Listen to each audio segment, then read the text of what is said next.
Good morning, you guys, or afternoon or evening or whenever you're watching this. I wanted to jump on. Olivia and I were talking, and she's like, you need to tell them about your morning routine and your bedtime routine and all that stuff, because for the last year or so, I've been tweaking like my morning routine, my evening routine. And I feel like I finally found something that works for me. And that's kind of what I want to stress to you guys too when I talk to you about just morning routines or any kind of like habits. Like something that works for me might not work for you. Okay. So and then another thing I want to just specify too, I had a conversation with my mom recently, and she's like, well, I just can't get up as early as you. And I was like, what are you talking about? I don't get up early. Like I wake up at like between like 7 and 9 a.m. And my husband Scott watches the kids until about noon, and then we kind of switch. And so like I don't get up early, but so when I say morning routine, it's like what works for me, what works for you, for your family. Okay. But within like, so once I wake up, there's like a set of things that I do every morning, and it just really helps me. So I kind of want to talk to you about the difference between a morning, like a routine and a ritual. And so I think for me, we talk about having habits and routines, and rituals are basically, if you guys have never heard this or not heard me talk about this before, rituals are habits that we link pain to not doing. So if you think about it, like you might not even know what some of your habits are until you stop doing them. And then you're like, I feel like crap. So like for me, like drinking my Shakeology is a habit or a ritual.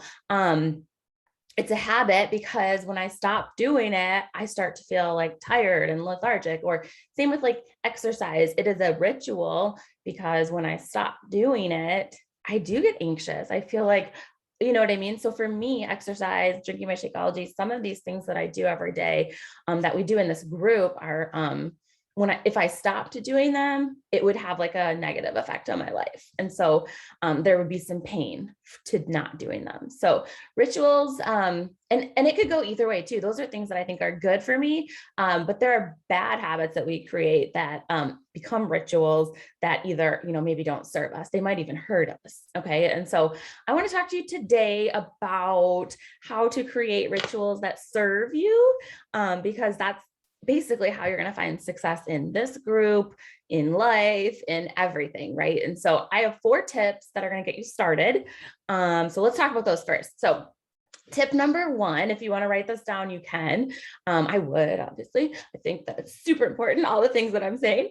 But if you want to get a pen, write this down, pause this if you're watching the recording.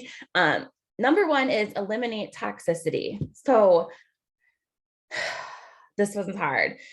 Because some of us, we have family members or extended family or friends we've known forever who are just kind of toxic. The people who, when you get around them, they start gossiping, or you find yourself complaining more after you've spent some time with them. And so they're, but even just within your own, I don't want to like sit here and tell you, oh, okay, you have to like get rid of all your friends, blah, blah, blah. That's not what I'm saying. But just start to notice if those people bring up toxic thoughts and behaviors in you, trying to really like squash those. So like gossiping, complaining. One of my mindset coaches said this in a call about a month or 2 ago, and he was explaining complaining and how, you guys, like, we only complain about things that we could change, right? Like you would never complain about something that you can't change. Think about it. So if you're complaining about something, you just need to remember that you could change it. That's some harsh reality for you, maybe. But the next time you start to complain about something, I want you to be like, oh crap, what did Alicia say? Like, this is something I probably could change. So that's just something to keep in mind. So gossiping and complaining are habits that we need to eliminate. So that's number 1. Number 2 is lifting up. And basically this whole idea is like, we have to not fake it till you make it. We want to express emotional ambition, which means that we can tell our brains, there's all this neuroscience and studies on this now, the brain like having this capacity and this ability to literally, we can change our thoughts, we can change our behaviors, and it can like, change our lives. So, but so it can be as simple as like when someone asks you, hey, how are you? Instead of being like, oh, I'm okay. Like you say, I am freaking amazing. I am so good. How are you? Right? You just bring a different energy into everything. And so I'm not suggesting that, okay, if you had, a recent loss or a death in the family, or if you truly are sick, like you have, some ailment or something, then I'm not suggesting that you lie. But if it's just like a good day, if it's like a normal, regular day, instead of just saying, yeah, I'm okay. How are you? I want you to get excited. Literally, you tell your brain that you are freaking awesome, that you are freaking fantastic, right? It's true, it's real, it'll work. So number one, eliminate toxicity. Number two, lifting up. We want to express our emotional ambition. We want to say how we want to feel. That way we can like start to feel that way. Okay, number three, I need some water. Number three is priming. Priming. Okay. So hopefully you've already done the goal setting thing exercise that we talked about. Again, you can go back to the about section in this group and read the goal setting exercise or assignment. We also talked to you guys about finding your why, like why do you want to be here? Why are you trying to get healthy? Not just to lose weight, not just to find more energy, but like what would that weight loss do for you in your life? What would that energy, if you could increase your energy and your mood, improve your mood, what would that do for you in your life? Like, why do you want to feel like that? So getting to the bottom of our why, once you've done that, and we know like what we're doing, why we're doing it, we also probably have an idea of who we need to be in order to get those things done. So once we know all those things, like why is it then so hard to just be that person? Right? Like, why is it so hard? Once we know that we want to lose weight so that we can have more energy, so that we can play with our kids and enjoy moments with our kids, or I want to, grow this business so that my kids can like dream big dreams and like follow their goals too. Like, and I have to do that first for them to see that. I have to model that behavior. But so why is it so hard then to wake up and do all of the things that we need to do in order to get the things that we want? And so I think this number three is called priming. It's basically a way for us every morning and evening to get our brains in the space that it needs to be in, to go out and do those things, to hit those goals, to take the action that we need to take to hit those goals more specifically. And so I want to walk you through a little bit of like what my routine looks like in the morning. And again, it's like a ritual at this point, because when I don't do it, I feel off. So the number one thing, the first thing I do, and we did this in the October group, is we asked you guys to start writing down your wins at the end of the day, or in the beginning of the day, writing down your wins. Oh, thanks, sweet girl. I'm recording a video right now. So can you come back in a second? No, in a second. Come back in a second. So my morning routine, I'll just show you. I have it written right here. Can you guys please get out of here? Out. Please get out. Out. It's beautiful. Thank you. I love it. Oh my gosh. So, okay. My morning routine is written down right here. So I see it every day. It starts with read my book of wins. So every morning I write down in a journal. Where is it? It has my name on it. Oh. Okay. I write down 3 wins from the day before in this journal. And then I read that, but I also started doing this, you guys. I started reading letters from customers, coaches, friends, my kids. And so I have this book, and it's like all these letters from people, just saying all the nice things, right? So it gets my brain. So sometimes, we all have doubts, fears, limiting beliefs. My brain will sometimes try to tell me, you're not a good coach, you're impatient with your kids, you're not present enough, or you ignore your husband, or you don't help, whatever it is. But I read these letters because that primes my brain to be like, no, that's not true. That's not true. This is true. What's in these words are true. So it gets my brain going to like friggin' take on the day. And then, so I read my book of wins, and then I add 3 new wins to the book. in here too. And they can be simple, you guys. It doesn't have to be this like huge, crazy thing. Let me read. I'll find out what my most recent ones were. I gotta, wins. I had great combos today.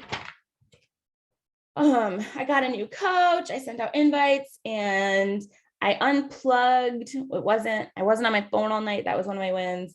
I had fun with the kids last night. I let them be loud, have popcorn and a shake for dinner.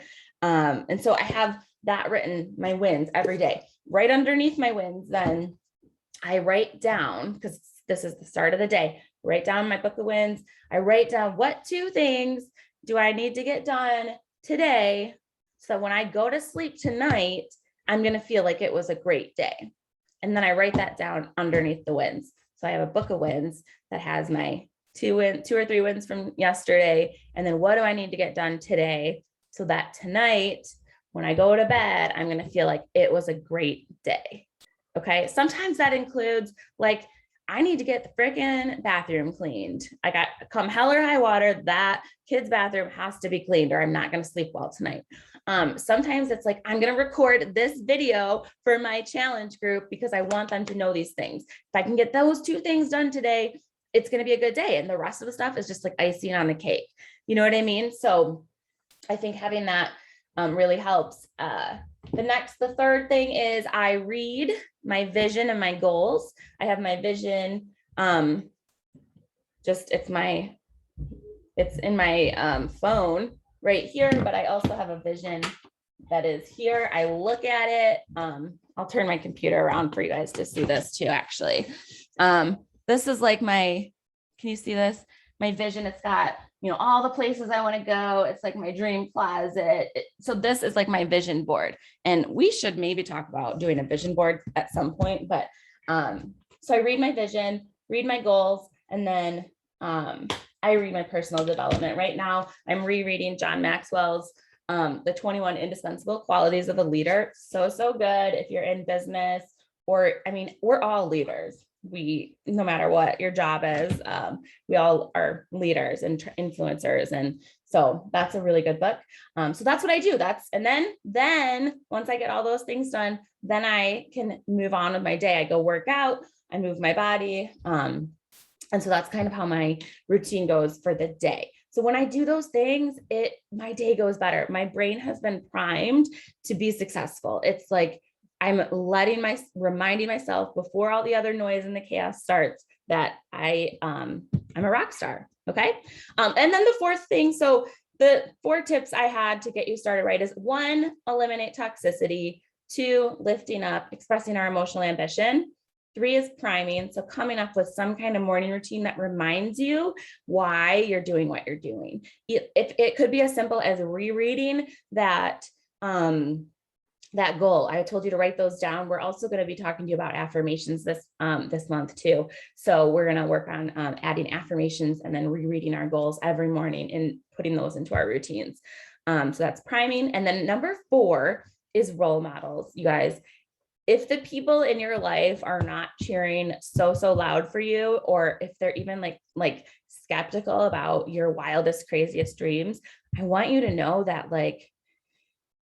we have to, do our best to maybe get those people out of our lives, but start to actively search for people that make you a better person, that make you want to dream, that are actually doing the things that you want to be doing, that are living the life you want to live, or have the energy you want to have, or you know what I mean? So we have to surround ourselves with people that are going to lift us up and our role models. So those are my 4 tips for starting to be successful in this group, in anything. And so I hope you found them helpful. And we, like I said, I want you to start to think about a morning routine or a ritual that will work for you. What 3 things will you add to your morning routine? Drop it below this comment. I want you to let us know what the 3 things are going to be that are going to get you ready to go, get you fired up for this group every single day. Okay. All right. We'll talk soon. Bye.